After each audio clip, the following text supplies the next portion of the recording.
Bonjour, aujourd'hui je vous propose de faire le point sur une plante qui m'accompagne au quotidien, tant en consultation que dans ma propre santé. Il s'agit de l'ashwagandha.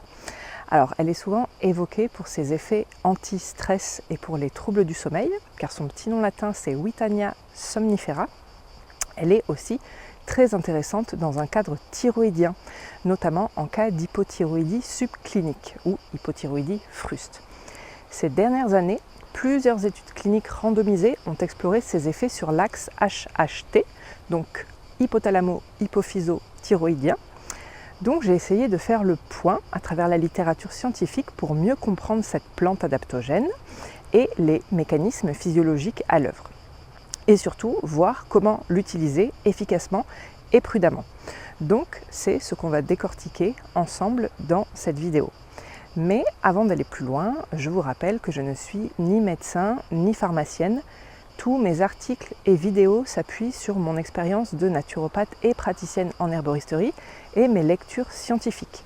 Si vous avez des troubles de la thyroïde, je vous invite à consulter un médecin ou un endocrinologue. Alors, l'ashwagandha, elle est utilisée depuis plus de 3000 ans dans la médecine ayurvédique. Son nom, il signifie odeur du cheval, donc en lien avec l'endurance et la vigueur qu'on lui attribue dans ses usages traditionnels. En phytothérapie occidentale, elle est aujourd'hui classée parmi les plantes dites adaptogènes, c'est-à-dire capables d'aider l'organisme à maintenir un équilibre face au stress. Ces usages traditionnels recouvrent principalement, alors d'abord, la réduction du stress chronique et de l'anxiété, le soutien des fonctions cognitives, l'amélioration de la fertilité, le renforcement immunitaire et plus récemment étudié la régulation hormonale, y compris thyroïdienne. Ce qui rend l'ashwagandha particulièrement précieuse, c'est son effet prouvé sur l'axe, cette fois-ci HHS, c'est-à-dire hypothalamo-hypophyso-surrénalien. La plante contribue à abaisser le taux de cortisol, donc notre hormone du stress, quand elle est produite en trop grande quantité, tout en modulant les réponses physiologiques au stress chronique. À ce sujet, j'ai trouvé une étude randomisée menée en 2012 qui a montré une réduction significative du cortisol plasmatique après 60 jours de prise d'extrait standardisé d'ashwagandha chez des adultes souffrant de stress chronique. Et cette baisse du cortisol peut indirectement soulager l'axe HHT, donc hypothalamo-hypophyso-thyroïdien, qui est souvent perturbé par le stress chronique, et donc améliorer la production d'hormones thyroïdiennes. Si ce genre d'études vous intéresse, vous retrouvez toutes mes sources dans la bibliographie de mon article en lien sous cette vidéo. Donc, si on reprend un peu des bases physiologiques, la thyroïde, c'est une glande endocrine qui est située à la base du cou et elle produit principalement la T4, donc la thyroxine, qui est une forme inactive, une forme hormonale inactive, et la T3, qui est la triiodothyronine. Donc le nom est un petit peu compliqué, qui est la forme active. Et la sécrétion de ces deux hormones dépend de la TSH, qui est une hormone stimulante de la thyroïde, elle-même régulée par l'axe hypothalamo-hypophysaire. Dans ce que l'on appelle l'hypothyroïdie subclinique, la TSH est légèrement élevée, tandis que la T3 et la T4 restent dans les normes. Cette forme d'hypothyroïdie, donc dit fruste, elle est souvent silencieuse, mais elle peut provoquer fatigue, frilosité, ralentissement cognitif, prise de poids. Et là, j'ai trouvé une autre étude qui date de 2018 et qui a été menée en double aveugle, randomisée et contrôlée. Elle a évalué l'effet d'un extrait standardisé de racines d'ashwagandha à raison de 600 mg par jour pendant 8 semaines chez 50 patients qui étaient atteints d'hypothyroïdie subclinique. Quels sont les résultats observés? On a une augmentation significative de la production de T3 et de T4, une diminution de la TSH, une amélioration des symptômes subjectifs, donc tout ce qui va être fatigue, humeur, etc.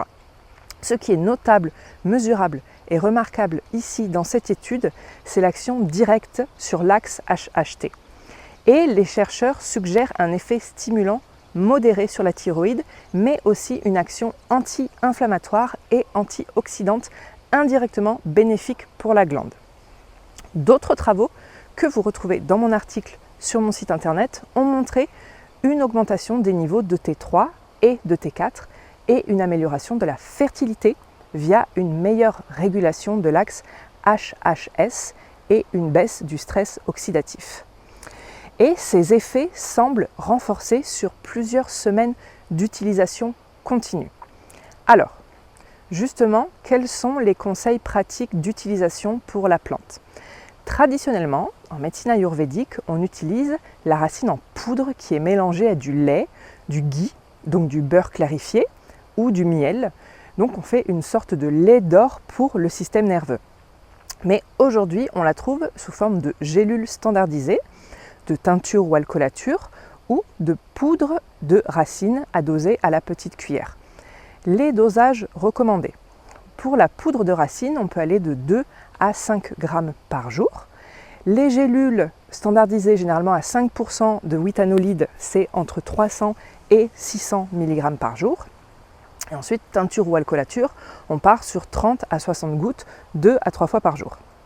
Et pour un effet notable sur le système thyroïdien, les études utilisent 600 mg par jour d'extrait pendant 8 à 12 semaines.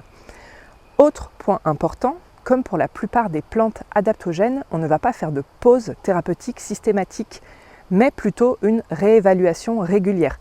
C'est vraiment la prise sur le long terme qui fait la différence. Je vais aussi vous parler de ces contre-indications et précautions, parce qu'il y en a pas mal. Alors on a l'hyperthyroïdie déclarée, parce que la plante peut stimuler une thyroïde qui est déjà trop active.